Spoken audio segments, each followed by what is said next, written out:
আগামী 22 তারিখে আমাদের জেলা প্রশাসক গোল্ড কাপ 2026 বর্ণাঢ্য আয়োজনের মাধ্যমে শুরু হবে। মাঠে ফিরুক তারুণ্য, বিকশিত হোক প্রতিভার, খেলাধুলার মাধ্যমে গড়ে উঠুক মাদকমুক্ত সুস্থ ও সমৃদ্ধ রাজশাহী। এটি হচ্ছে আমাদের স্লোগান।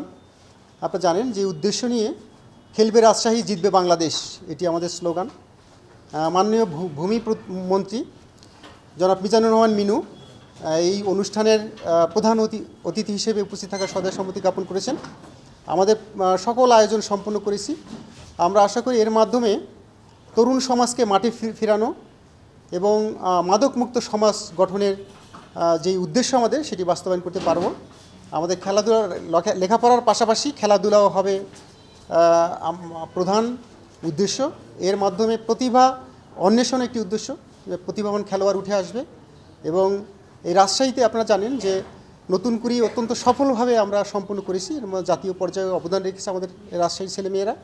এবং এই জেলা প্রশাসক গোল্ড কাপের মাধ্যমেও প্রতিভা অন্বেষণে আমরা সেই ভূমিকা রাখতে পারবো।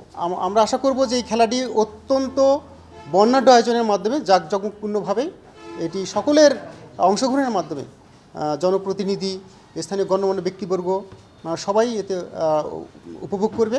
সমস্ত রাজশাহীর 9টি উপজেলা এবং সিটি কর্পোরেশন এইখানে 10টি দল খেলবে।